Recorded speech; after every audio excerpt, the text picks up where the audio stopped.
Good day. I'm Paul Akbau, Health Informatics Director at AstraZeneca. And today I'd like to talk to you about how machine learning, AI, and real-world evidence could perhaps bring an end or move towards the end of chance and randomness, the casino of drug development. So,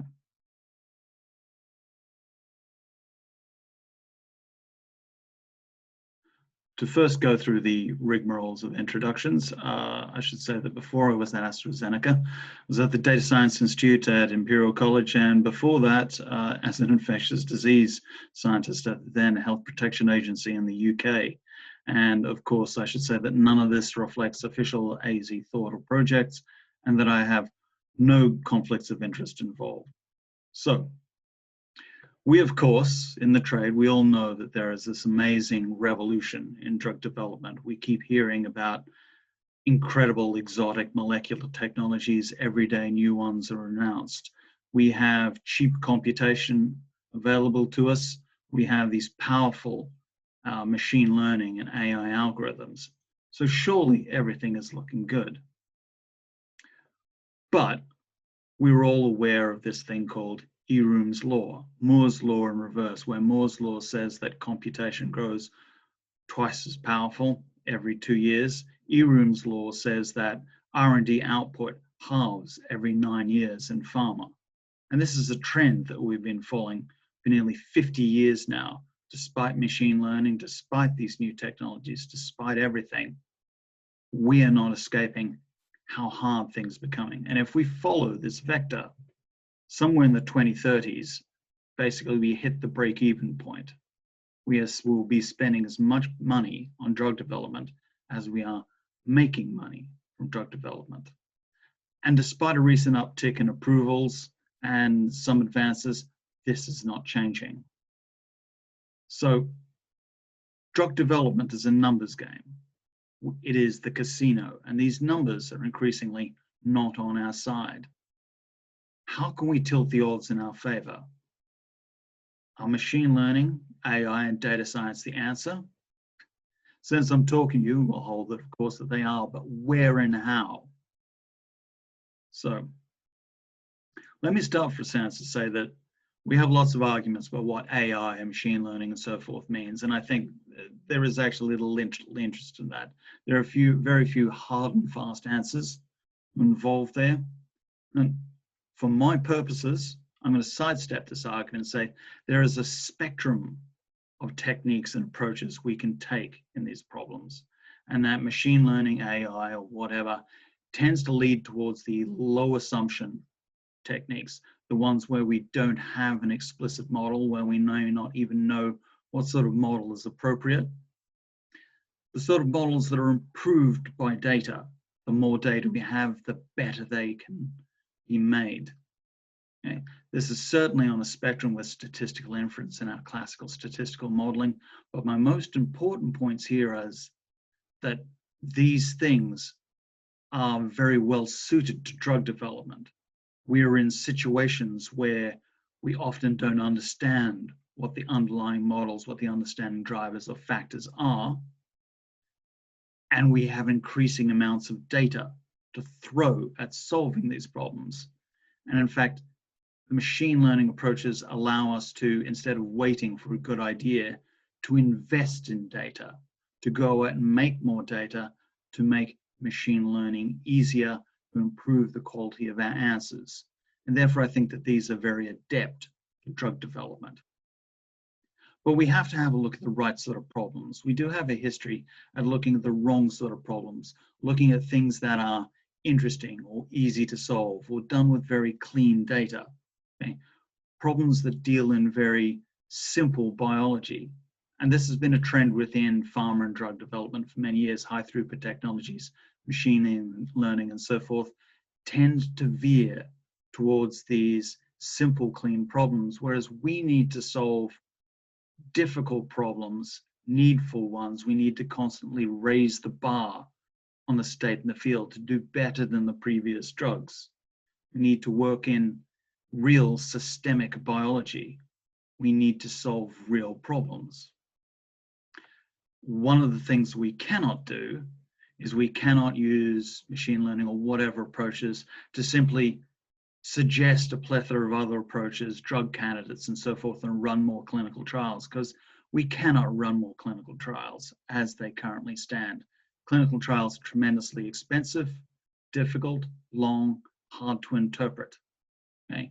We can't get 1,000 more drug candidates in phase 3. We need 5 good ones. Okay? So how should we move forward on there? We should for a start recognize that biology is not just the domain. There is the temptation with all these data-centric approaches to treat these problems as being just a data problem. I know I've said it is good just to invest in data, that this is one of the strengths, but we need to always remember that we're dealing in the realm of biology here. We need to step out of these simplified ideas of biology. As I've said, we've had this shift in pharma for the last 20 years towards moving out of the whole organism into isolated systems, clean systems. But we know that disease is systematic. We know that there's a lot of complicating factors and drivers out there, and that patients are complex, and that the data we have to deal in is complex. For example, on the right-hand side here, we have a chart of polypharmy amongst patients, and it turns out that 50% of patients who are 18 years or older are taking at least one drug. Yet these are the patients, these are the people we tend not to even think about when we're developing our trials, when we're developing drugs. We also need methodology that can cope with complex biology and complex data. We need to move out of table land.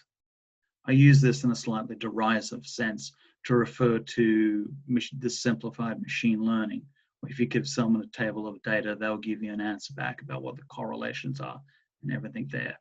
But we are not in table land. We need to be dealing in data that is connected and associative, where facts are linked to other facts, and those facts may be of all different types. There will be clinical data and genetic data. There will be image data. There will be all sorts of labs thrown in there. We need to use these all together. We need to recognize also that these data will often be sparse, missing, and uneven. Some of the promising examples of these, which we've used in AZ and in other places, are things like integrative analysis or multiomics, and graph methods, including graph neural networks. So on the right here, I have this piece of work, just came out, mostly done at Imperial, actually, by myself and other workers, looking at subtyping in asthma. Asthma is a very complex disease, heterogeneous symptoms, and a heterogeneous response to therapies as well. So it is natural to look in there for types of asthma patients. And indeed, there has long been this historical typing of asthma. If we look at the type of immune cells in clinical presentation. Yet clinical presentation does not necessarily reflect the molecular machinery underneath. And if we use a sort of multi-omic analysis using gene expression and then several proteomic layers, we can find that actually rearranges the traditional schema and shows that there are at least 5 molecular classes inside asthma, if not more, each successively refined and validated by adding in more and more molecular data.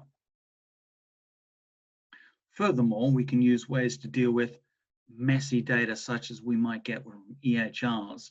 For example, you might know the work of Brunak, where he was able to mine EHRs within Denmark, turning each patient into a temporal trajectory of symptoms and then grouping these trajectories together, because people's symptoms will change over time.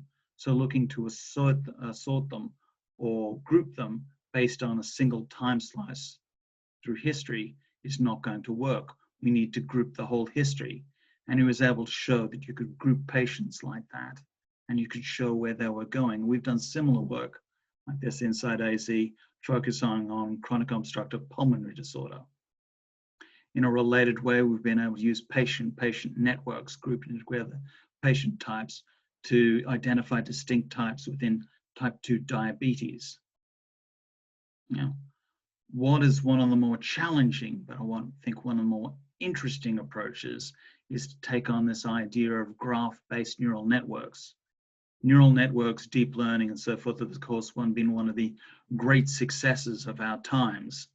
But the conventional architectures are ill-suited to many of the biomedical problems. They deal with fixed-width data. They tend to be only handle single-modal data. They neglect that associational aspect between data. This patient has a disease, and this patient has been treated with this drug, and they have this life history, and these drugs interact with these genes, and these genes interact with these other genes. Disease in the patients are an associative network. But graph convolutional networks and the closely related knowledge graphs can be used to incorporate all this knowledge together and infer over multiple types and varying types of data. So there's some very interesting work done by my colleague Fang Chao, who was able to show that by taking some real world evidence in NSCLC, analyzing it across the patients, the genes, the networks, the clinical data, and so forth, we were able to elucidate and identify subgroups within the patients with differential outcomes and with differential survival. We should be doing more of this work. It's more adapt to the actual disease and the type of data that we have on hand. Further on those points, we need to actually recognize patient variation. Patient heterogeneity is not an exception. It is the rule. We can see in advanced therapies that very often we're talking about a responder rate of 30%. It's quite typical. We have only 30% of patients within a trial responding to a drug. We are diluting the response in that trial by including patients that don't respond to those drugs. So we need to start saying, who are the responders? Who are the non-responders? What are the treatment effects for those? By those, we can make more effective trials. We can make more effective treatments for the patients within trials, and we can feed back to early development. We can take the results of trials and say, who do these drugs work for and not work for, and use that to inspire efforts in early development. And some of the most promising work actually in this area is done by the group of Michaela Van Schaar, who's shown how you can use counterfactuals to estimate treatment effects for individual patients. Therefore, we can start to actually break down this heterogeneity and say why things will work for some patients and not for others. But in order to do that, we're going to have to use a lot more machine learning, and we're going to need a lot more data. Where is this data going to come from? I've said before that we can't run more trials, so maybe what we should think about is doing more virtual trials, using more data within EHRs, real-world evidence sources, health systems, and so forth. So we not only lower the barrier for exploratory research, we're also making it easier for our trials to find patients, specific patients, that will fit, that will respond to given drugs, and also easier for those patients to find trials. Also, by incorporating machine learning, we can start to adapt our trials, tune them, not have to be welded to the large, ancient, and old-fashioned process of running a trial. It is so inefficient, but in fact, tweak it as it goes along so it is more likely to give us the results that we're looking for. We're running the same number of trials, but those trials become more informative. Now, on top of that, we need to start making better use of real-world evidence. Real-world evidence is beginning to come into itself. It's beginning to be used after we've spoken to it about it for so many years. But we need to go still further in that direction, using RWE to actually identify unmet health needs and quantify them and say, where is there a population that could benefit from a drug? Okay.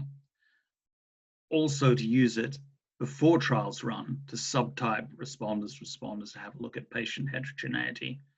Of course, use it to construct synthetic control arms, but largely to lower the barrier for exploration, as I said previously, to allow us to run trials without running trials. Now, this is all a big ask. And we're going to need, as I said, a lot more real world evidence. We're not going to need not just a lot more of it, but we're going to need a lot deeper data. We're going to need a lot more details on the individual patients. But all this does not come for free. Okay. Deciding to use machine learning data science is just the first step. Okay. We need to invest in it.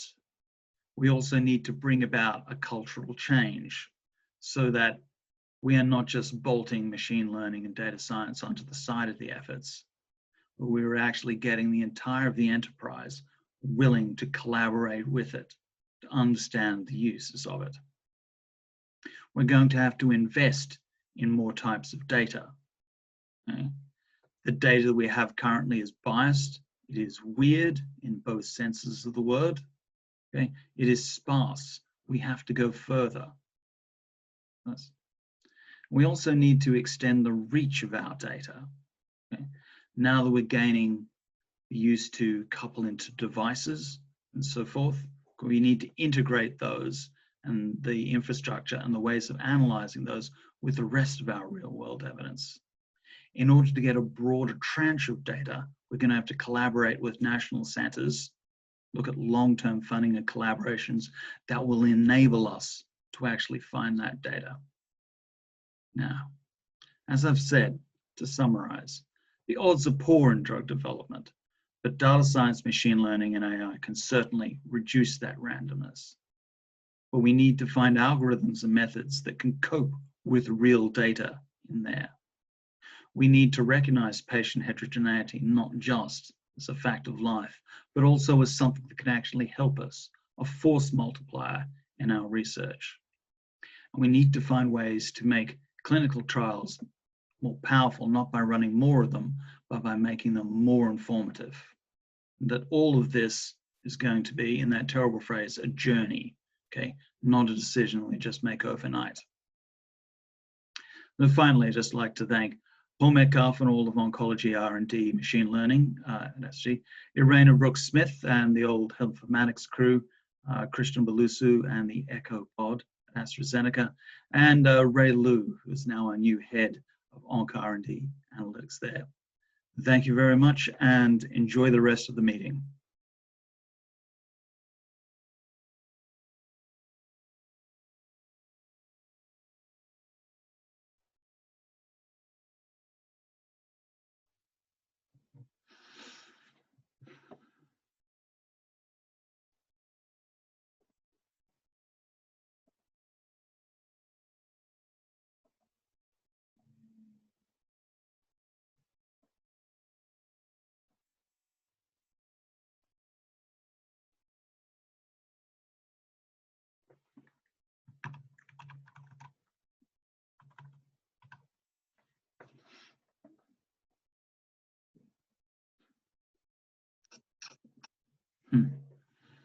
Okay.